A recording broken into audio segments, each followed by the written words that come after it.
Olha, eu não estou aqui para ler manual. Eu já vi com meus próprios olhos o que acontece quando um procedimento desses é ignorado. O que a gente vai revisar hoje não é só mais um treinamento, é a linha tênue que separa um dia de trabalho normal de uma tragédia que marca para sempre. Então prestem muita atenção, porque cada detalhe que vamos ver aqui foi escrito com a experiência de quem sabe, e sabe muito bem o preço de uma falha.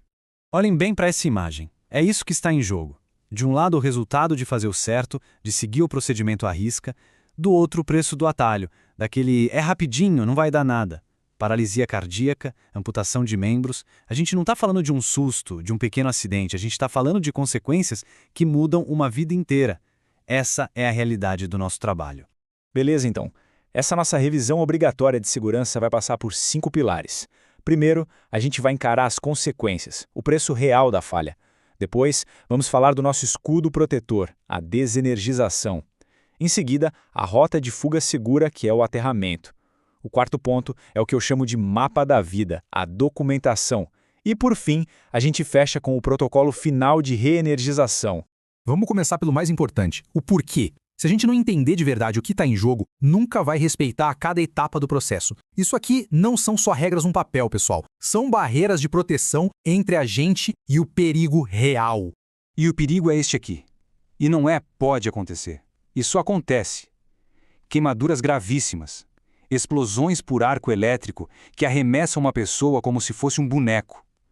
O corpo paralisar e a pessoa não conseguir fugir. Amputações. E, claro, a parada cardíaca que é instantânea. É contra isso que a gente luta todo santo dia. E é fundamental entender essa diferença. Uma queimadura de contato é onde a corrente entra e sai. É grave sim, mas a queimadura por arco elétrico é outra história. É uma explosão de calor, um verdadeiro forno. Ela cozinha o corpo por dentro. Esse choque térmico danifica tecidos, nervos e pode lesionar o miocárdio, o músculo do coração, de um jeito que não tem volta. E o perigo não para no primeiro toque. A eletricidade cria uma armadilha. A corrente pode causar uma contração tão forte nos músculos do peito que a pessoa simplesmente para de respirar. Ou pior, uma paralisia temporária no sistema nervoso. A mente quer sair, mas o corpo não obedece. A pessoa fica presa na fonte de energia e o que era um acidente grave vira uma fatalidade. Certo, a gente já viu o tamanho do problema. E como a gente se defende? Com o nosso principal escudo, a desenergização. Este é o procedimento mais importante de todos. É a única medida que neutraliza a grande maioria dos riscos que acabamos de ver. E a sequência aqui é inegociável, não tem jeitinho. Primeiro passo, o seccionamento. É o ato de cortar a alimentação do circuito. Imediatamente depois, o passo 2, impedimento de reenergização. Ou seja, botar um bloqueio físico, um cadeado, que impeça qualquer um de ir lá e religar por acidente. Não basta desligar, tem que garantir que vai continuar desligado. E que fique muito claro, em qualquer instalação com carga acima de 75 kW, isso não é uma sugestão, não é uma boa prática, é uma exigência legal da NR10. Não cumprir é violar a norma. Ponto final. E este slide mostra tudo. Um cadeado forte, bem aplicado, isso é segurança.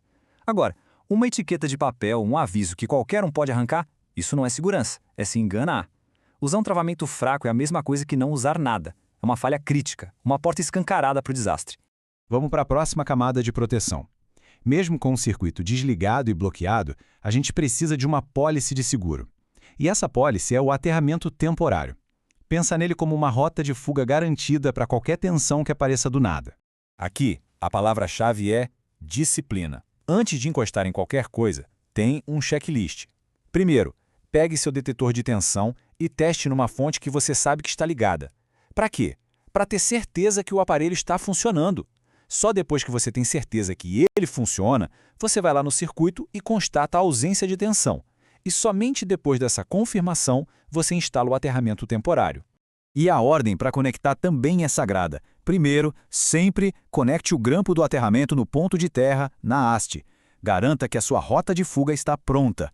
Depois, e só depois, você conecta a outra ponta no condutor da instalação. Isso garante que qualquer energia residual vá direto para a terra e não passe pelo corpo de ninguém. Agora, vamos falar de algo que muita gente acha que é só burocracia, mas que na verdade é um mapa para a sobrevivência. A documentação correta da instalação elétrica. Essa frase aqui diz tudo. Confiar num diagrama velho, num esquema que não bate com a realidade, é como andar num campo minado com um mapa errado. É uma aposta que uma hora vai dar errado e vai dar muito errado. Olhem a diferença. Um diagrama limpo, atualizado, te mostra exatamente onde cortar, onde isolar, onde se proteger. Agora, um mapa rabiscado, confuso, só gera dúvida. E em eletricidade, a dúvida pode levar a um erro de identificação de circuito que custe uma vida. E a NR10 é bem clara sobre isso. É lei. Os esquemas têm que estar sempre atualizados e têm que estar disponíveis ali, na área. Eles precisam mostrar os sistemas de isolamento. E mais, existe um profissional habilitado que é o responsável legal por garantir que o papel e a parede dizem a mesma coisa. É responsabilidade dele manter tudo em dia. Não é um favor, é a lei. Chegamos na fase final. O serviço acabou, mas o risco não. A reenergização exige o mesmo cuidado, o mesmo procedimento rigoroso da desenergização. A pressa, nessa hora, é inimiga da vida. Esse fluxo aqui mostra a ordem exata como manda a NR10. Primeiro, se retiram todas as ferramentas e equipamentos. Depois, a zona de trabalho é liberada. Só então, o aterramento temporário é removido e depois, a sinalização. O último passo é remover os bloqueios e religar. Pular uma única etapa quebra toda a cadeia de segurança. E o que amarra todas essas etapas? Comunicação.